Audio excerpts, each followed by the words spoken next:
Андыктан жаштарыбызга да, чоңдорубузга да айта турган сөзүбүз, мына ушул нике деген нерсенин баркына жетели. Кудай Таала тарабынан берилген чоң неамат экендигин билип, аны кадырлап барктай билели. Айрыкча биз мына Ош облустук мусулмандар казиятынын иш планында болуп, жерлерге барганда имамдарга тапшырма берип, анда бирдиктүү хутба дайындап кабыл алып атабыз. Көбүрөөк ошол нике кыюу акды никах мажлисинде молдокелерибиз 2 жашка никенин артыкчылыктары менен кошо талактын кесепеттерин да угузгула деп атабыз. Себеби ошо жерде 2 жаш кулагын төшөп турат. Укуктун, мындайча айтканда микрофондун эмеси, ээлиги ошол нике кыйган молдодо турат. Никенин артыкчылыгын, мына ушундай Кудай Таала тарабынан берилген улуу неамат экендигин айтып, талак деген бир кесепеттир айткыла.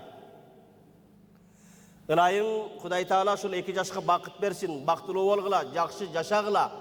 Бирок адам экенбиз. Кээде биз каалабасак деле турмушта казан аяк кагышып кетет экен. Келишпестиктер, түшүнбөстүктөр болуп калат экен.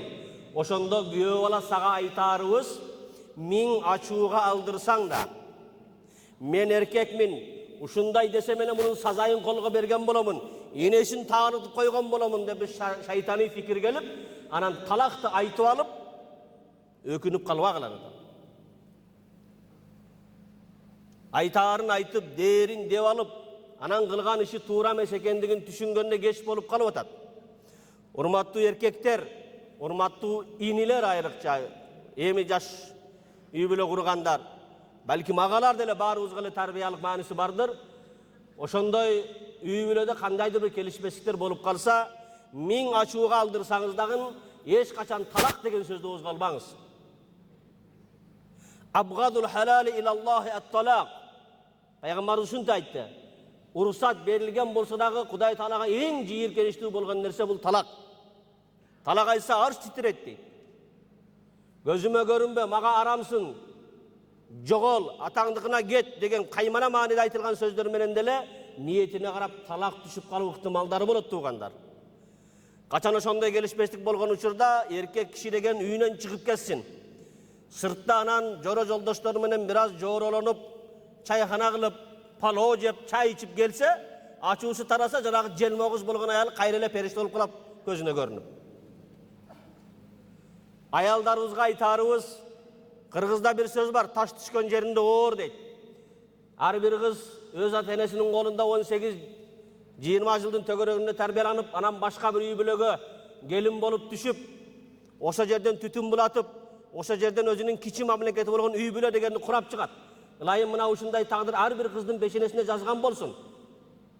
Кыздарыбызга, карындаштарыбызга айтарыбыз, барган жерде өзүңдүн өмүрлүк жолдошуңду, бир туугандарын, ата-энесин өзүңдүн ата-энеңдей, өзүңдүн бир тууганыңдай көргүн. Шариятыбызда эркек адамдын бейишке кирүүсү бир аялдын ыраазылыгына байлап коюлган. Ал ким десе ошол эркектин энеси. Биз эркектер канчалык чекебиз жытылып кеткиче намаз окубайлы, ондоп, 20лап, балким 100дөгөн жолу ажылык же умраларды аткарбайлы, энебиз ыраазы болбосо бейиш арам болот бизге. Анын сыңарындай аялдын бейишке кирүүсү да бир эркектин ыраазылыгына байлап коюлган. Ал ким? Ал ошол аялдын өзүнүн өмүрлүк жолдошу. Карындаштарыбызга айтарыбыз, мынабы сенин өмүрлүк жолдошуң эми сенин бейишиң же сенин тозоңуң, өзүң каалаган нерсеңди өзүң куруп ал. Жанагындай келишпестиктер, түшүнбөстүктөр болуп калган учурда айланайын карындаштар, акыйкат 100% сиз тарапта болсо да, кайталап айтам, акыйкат 100% сиз тарап болсо да, аялдыгыңызды моюнга алып, бир паана пас келип коюңуз, утук сиздики болот. Болбой эле тилди бир карыш кылып эрге теңеле берсеңиз, эркектин намысы жаман, эркектин ариети жаман, ар нерсеге барышы мүмкүн. Анан эки ооз сөз менен маселеңиз чечилип, желиңиз чыгып, же атаңыздыкына батпай, же агаңыздыкына батпай көчөрө каласыз. Андыктан карындаштарыбызга, эже карындаштарыбызга аял затына айтарыбыз, эр менен мунаса кылып жашоо өткөрүш керек. Кандай болбосун үй бүлөнүн сакталып калуусун жолун кылыш керек. Бизде кыргызда сөз бар, чымчыктын да уясы бузулбасын дегендей. Андыктан адамдын уясы, адамдын үй бүлөсү бул өтө барктуу нерсе. ажырашып кете бересиң, сага аял табылышы мүмкүн, тигиге эр табылышы мүмкүн, бирок балдарга ата эне табылбайт. Нике мына ушундай нерсе туугандар.